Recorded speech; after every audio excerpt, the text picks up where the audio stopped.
mga walang kwentang senador. Teka kayo! Ano ang dapat gawin sa mga prostitute na senador? I-rehab, tanggalin. Ano kailangan gawin sa mga teka senador? Turuan tumakbo, maglakad, kumilos. Cheese! Matanda ako sa iyo. Nung panahon ni Gloria Macapagal Arroyo, kasama ka ba doon sa tinatawag na Spice Boys? O kasama ka sa mga Old Spice?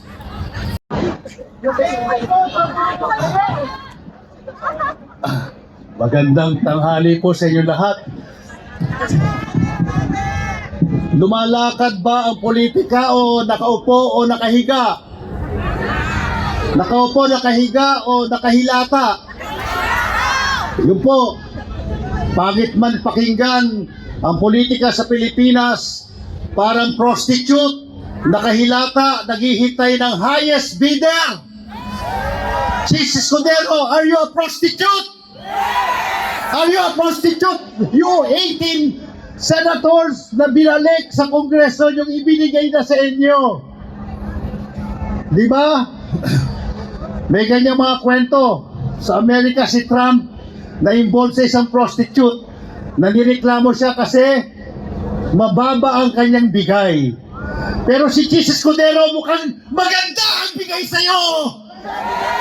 Sino kaya ang bugaw ni Chis Escudero? Sino? Sa tingin nyo, may bugaw yan? Sa tingin nyo, tumanggap yan? Sa tingin nyo, nagpagabit yan?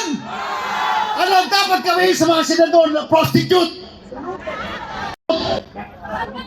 Hindi nila kailangan ibenta ang sarili, pero mas malala pa sa pagbenta ng sarili, ibinibenta ang ating bansa, ang ating kinabukasan! Ako'y ninaantok pa ako. Kalalanding ko lang sa aeroplano, galing po ako sa Roma. Kakilos, hindi makausad, hindi makapaglakad, hindi na misyonaryo dahil nasasanay sa masarap na buhay. Nagsimula yan kay Pope Francis. Ang unang salita ni Pope Francis sa mga pare, sa mga kardinal, sa mga obispo, get out! Lumabas kayo! Lumakad kayo! Puntahan nyo sa mga gilid-gilid, sa mga dulo-dulo ng lipunan, ang mga mahihirap at pinababayaan. Jesus Escudero, pumupunta ka ba sa mga mahihirap, mga maliliit, sa mga gilid-gilid, sa mga sulok-sulok, o hindi? Sino pinupuntahan mo? Yung bugaw mo. Kung sino ba ng bugaw mo, Chis? I challenge you. Diyan, para sa pagpapaunlad ng kalidad ng edukasyon ng mga kabataang Pilipino. Ngayon, pinatay nila ang impeachment trial sa Senado. Ano to, lokohan? Simpleng lohika, may nawalang pera, pero yung kumuha, hindi mananagot. Pwede ba yon? Bibigyan ko kayo ng isang pinakang simpleng argumento ng mga manggagawa. Kami po, nung ako ay nagtatrabaho, may tinatawag na company rules and regulation ang bawat kumpanya. Alam ba natin yon? May company rules and regulation. Yun ang batas sa angkas ng factory sa pagitan ng manggagawa at ng kumpanya. Kapag ang manggagawa ay nakalabag doon sa company rules and regulation, hindi ba yung HR department ang bilis magpapadala ng notice of explanation? Di ba? Ganun po ang ginagawa. At kapag hindi na-satisfied ang HR sa sagot ng manggagawa, paparusahan siya. Asyentero, tilitong tinanim sa malay mo ng nakilo. Asyentero,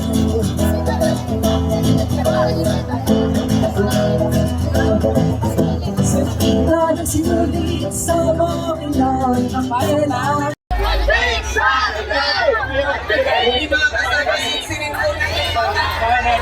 Sikapin mo natin makadikit sa talangatawan. Nurse Andra, caption,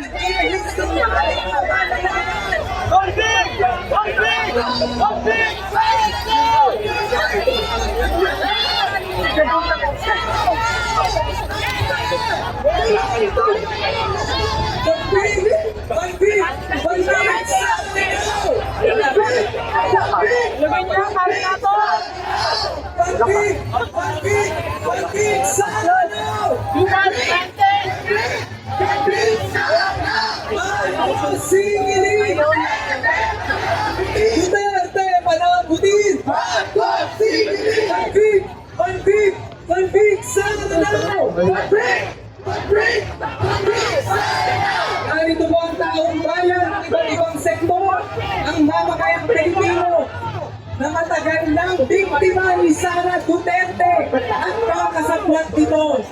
Ngayong araw po, kasama natin ang mga petitioners sa ating complaint para sa impeachment ni Sara Duterte. Kasama rin po natin nagmamarcha ang mga tanggol karapatan, ang mga taong simbahan, ang kabayihan, Yun! Pangasin dyan. ang mga kahilangan. Sama-sama po tayo sa ating panawagan. Convict sama na nato.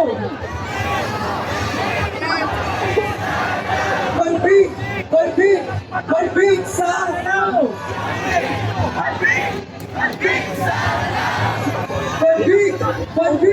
Convict sana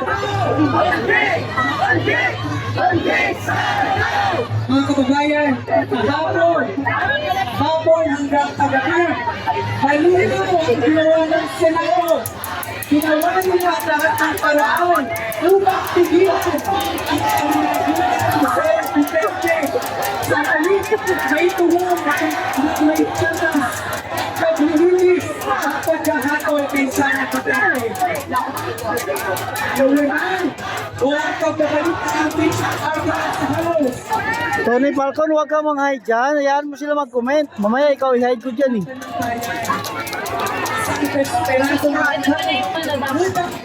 Ano tayo dito? Chill lang tayo. Huwag ka mang-hide ng ano ko dyan. Viewers ko. Kaya naman po, itas po natin ito pinakalimutan.